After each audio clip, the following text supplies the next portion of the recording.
नमस्कार मंडळी. ठरलं तर मागचा आजचा एपिसोड अगदी खतरनाक आहे, कारण हे सगळं प्रकरण अर्जुनच्या जीवावरच बेतणार आहे. चला कशा पद्धतीने पुढे बघूया. प्रिया जेलमध्ये फेऱ्या मारत असते. कॉन्स्टेबल येतात. प्रिया, मेसेज आला आहे. श्वेताने मेसेज पाठवलेला असतो, अर्जुन आत्ताच घराबाहेर पडलाय. तर प्रिया हसतच म्हणते, अर्जुन घराबाहेर पडलाय पण घरी परत येणारच नाही. तर दुसरीकडे सायलीची बडबड चालूच असते. बघितलं ना देवी आई, सतत हट्टीपणा करायचा, मला घेऊन नाही गेले आज. आणि अजून काही मेसेज किंवा कॉलसुद्धा केलेला नाही. नेमके तिथे पोचले की नाही कळवायचं ना. सांगितलं होतं त्यांनी मला प्रत्येक गोष्टीचे अपडेट देणार. पण बराच वेळ झाला आहे, अजून काही कळालं नाही. मी कॉल करून बघू का? नाही, त्यांना असं वाटेल की माझा राग गेला आहे. थोडा वेळ मी अजून वाट बघते.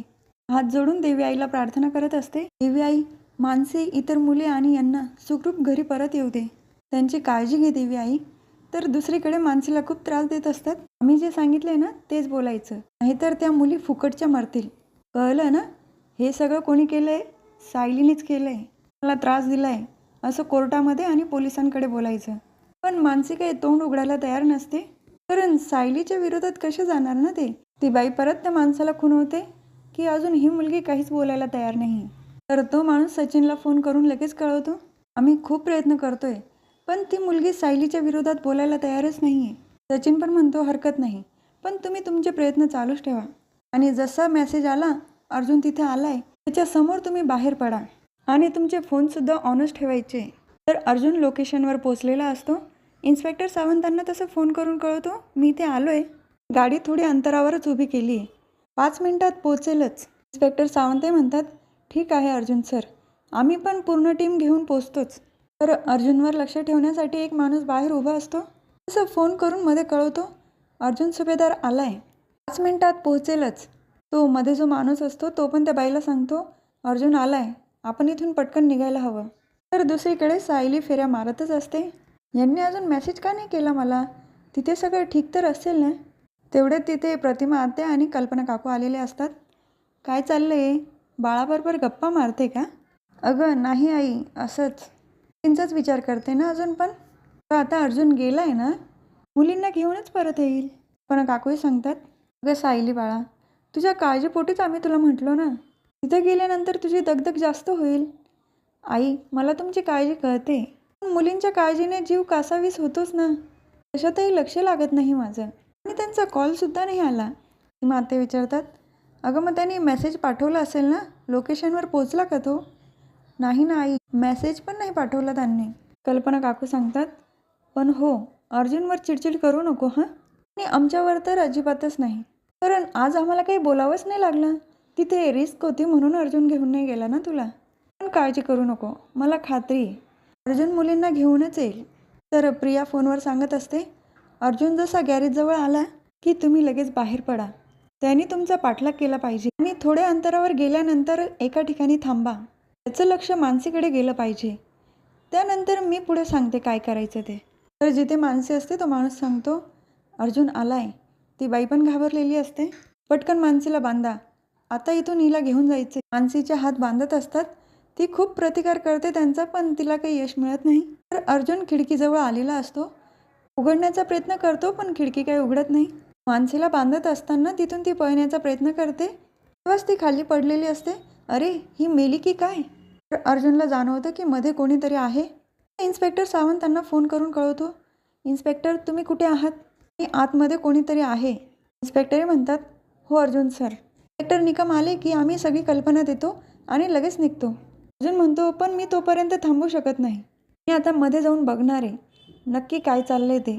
चैतन्य पण म्हणतो, अर्जुन खूप मोठी रिस्क आहे, आपल्याला काहीच माहीत नाही मध्ये किती गुंड आहेत काय आहे. अजिबात मध्ये जाणार नाही हां. अर्जुन म्हणतो, नाही, मी रिस्क घेणार आणि मध्ये जाणार. मी मुलींना जर सोडू शकलो नाही ना तर स्वतःला कधीच माफ करणार नाही. फोन कट करतो. चैतन्य इकडून आवाज देतच असतो पण काही उपयोग होत नाही आणि इन्स्पेक्टर निकमांची वाट बघत असतात. हे चुकीचं आहे ना प्रेक्षकांनो. इन्स्पेक्टर निकमांना तसं फोनवर कल्पना दिली असती, सगळेच निघाले असते ना एका वेळेला. म्हणजे ते गुंड तिथून पळून गेले नसते आणि प्रियाचा प्लॅन फ्लॉप झाला असता. असो, आपण पुढे बघूया. मानसीसोबत असणारी बाई तिच्या नाकाजवळ हात लावून बघते. अजून ती जिवंत आहे, पटकन बांधा. मानसीच्या डोळ्यावर पट्टी बांधतात आणि हातही बांधलेले असतात तिचे. पण इकडे घरी सायलीचं कुठेच लक्ष लागत नाही. तिला लोकर दिलेली असते स्वेटर विणण्यासाठी. सायली, हे काय केलं तू?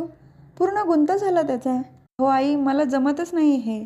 माते म्हणतात, अगं सायली दाखव, मी गुंता सोडून देते, म्हणजे तुला सोपं जाईल विणायला.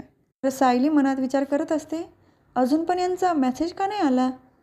फोन तरी यायला हवा होता ना. लोकेशनवर पोचले असतील का? खूप अस्वस्थ वाटत असतं. आई, मी थोड्या वेळसाठी गार्डनमध्ये जाऊ का? बाहेर गेल्यानंतर थोडं बरं वाटेल मला. कल्पना काकू पण हो म्हणतात. सायली बाहेर येते. श्वेताच्या मनात चालतं, सायली आता बाहेर गेली आहे, नक्कीच अर्जुनला फोन करेल. मला बघायला हवं दोघांमध्ये काय बोलणं होते ते. श्वेता बाहेर जाणार तेवढ्यात कुसुमचा फोन आलेला असतो. अगं कुसुमताई, हो अर्जुन सर तिकडेच गेले मुलींना शोधायला. पण सांगत असते, श्वेता मुलींबद्दल काही जरी माहिती मिळाली ना, लगेच आम्हाला कळव. श्वेता मुद्दाम आवाज न येण्याचं नाटक करते. हॅलो कुसुमताई, आवाज येत नाही आहे. कल्पना काकूंना सांगते, मावशी कुसुमताईचा फोन आला आहे, आवाज येत नाही म्हणून मी बाहेर जाऊन बोलते. तिला माहिती असतं सायली सगळं बोलणं ऐकते. बाहेर आल्यानंतर स्पीकर ऑन करून बोलत असते, कुसुमताई बोल ना. मधुभाऊ पण फोनवर बोलत असतात. माझी साऊ बाळा कशी आहे? तिची तब्येत तर ठीक आहे ना? तिला सांगू नको हां आम्ही फोन केला होता, कारण तिला जर समजलं ना ती अजून जास्त विचार करेल आणि तिच्या तब्येतीवर परिणाम होईल. श्वेताई म्हणते, नाही मधुभाऊ, मला कळते तुमची काळजी, मी नाही सांगणार सायली ताईला. तुम परत विचारते, अगं पण मुलींबद्दल काही जरी माहिती मिळाली ना, लगेच आम्हाला कळव हां. श्वेता सांगते, हो कुसुमताई, मुली नक्की सापडतील, कारण अर्जुन सर आणि सायलीताई खूप प्रयत्न करताय मुलींना शोधण्याचे. असं मला काही माहिती मिळाली ना, लगेच तुम्हाला कळवते.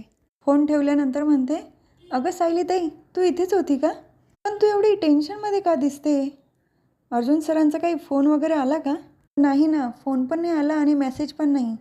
आता म्हणते, अगं मग फोन करून बघ ना, बराच वेळ झाला आहे. सायली फोन करून बघते तेव्हा अर्जुन काही रिसीव्ह करत नाही. तर अर्जुन खिडकीतनं मध्ये गेलेला असतो आणि ते गुंड मानसीला घेऊन तिथून गायब झालेले असतात. अर्जुन सगळीकडे शोधतो आणि त्याला दरवाजा उघडा दिसतो. बाहेर जाऊन बघितल्यानंतर त्याला लक्षात येतं की टायरचे निशाण दिसत आहे, म्हणजे इथून निघाले. मध्ये तो रक्त पडलेलं दिसतं त्याला. हात लावून पाहतो, हे तर ओलं लागतंय, म्हणजे आत्ताच इथून निघाले. अर्जुन जाण्यासाठी निघतो, त्याच वेळेला चैतन्याचा फोन येतो. अर्जुन, इन्स्पेक्टर निकम आत्ता आले, आम्ही लगेच निघतो. अर्जुन सांगतो, तुम्ही आता इथे येऊ नका, कारण इथून निघाले ते आणि मी त्यांचाच पाठलाग करतोय. इन्स्पेक्टर सावंत लोकेशन मागून घेतात. अर्जुन सर, तुमचं लाईव्ह लोकेशन पाठवा. अर्जुन हो म्हणून तिथून निघतो. तर चैतन्य इन्स्पेक्टर निकमांना सगळी कल्पना सांगतो आणि तेही निघतात.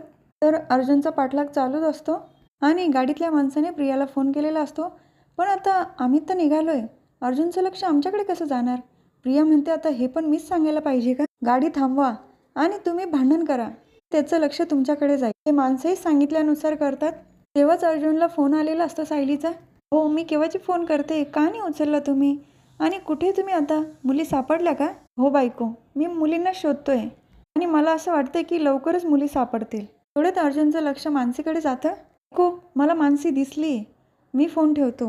काय, मानसी दिसली? ही तर खूप चांगली बातमी आहे. हो हो, लवकर तुम्ही घरी या. सायली तर खूप खुश झालेली असते.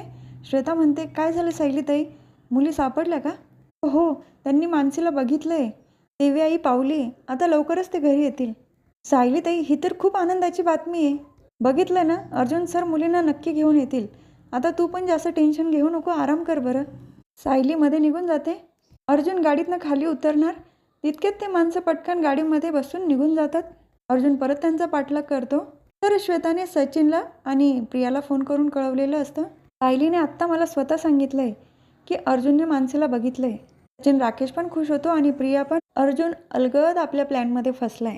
आता इथून पुढे आपल्याला जे हवंय तसंच होणार. हा भाग इथेच संपतो. पुढील भागात बघायला मिळतं की सुभेदार कुटुंबातले सगळेच देवीसमोर प्रार्थना करत असतात, देवी आई यांना आणि मुलींना सुखरूप घरी घेऊन ये.